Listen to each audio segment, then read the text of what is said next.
অভূতপূর্ব সাড়া জানিয়েছিলেন আমাদের এই ডাকে। কেননা এটি কোন রাজনৈতিক আন্দোলন নয়। ঢাকা শহরে আমার 5 কাঠা জায়গা, আমার পাশে আরো 5 কাঠা জায়গা, তিনি 10 তলা করবেন আর আমি মাত্র 5 তলা করার উপর কোনো অনুমতি পাবো না। এর চাইতে বড় জুলুম, এর চাইতে বড় দুর্নীতি, এর চাইতে বড় বৈষম্য আর কিছু হতে পারে না।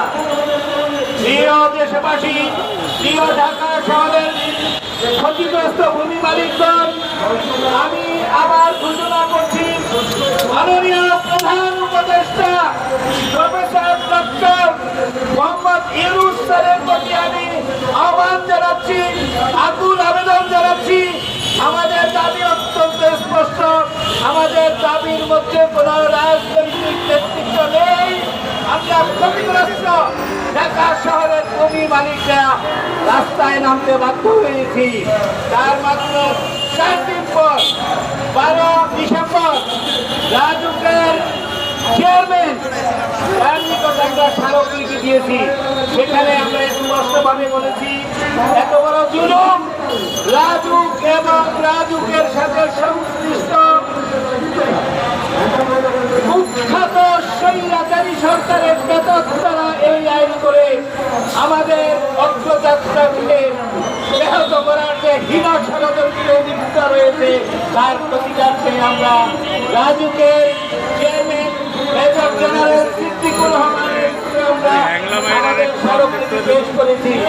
আমরা সেখানে তাকে পরিষ্কারভাবে আমাদের দাবির কথা বলেছি। এই জুলুম, এই বৈষম্যের কথা আমরা পরিষ্কারভাবে সেদিন 12 ডিসেম্বর 2024 আমরা জানিয়েছি। কিন্তু অত্যন্ত পরিতাপের বিষয়, রাজুকের কানে পানি ঢুকছে না। আমরা জানাতে চাই,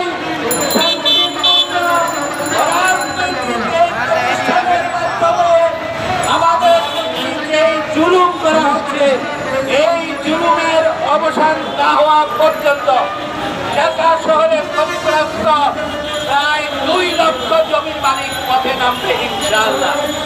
আমাদের এই দাবি পরবর্তীতে যদি মেনে নেওয়া না হয় আমরা কঠোর কর্মসূচি নিতে বাধ্য হব। শান্তিপূর্ণভাবে আমাদের এই দাবিটাকে মেনে নিয়ে রাজুক এবং যে সমস্ত খুনি সরকারের বেতন তারা এখানে বসে আছে তাদের যে হীন চক্রান্ত, এই চক্রান্ত থেকে যদি তারা উঠে না আসে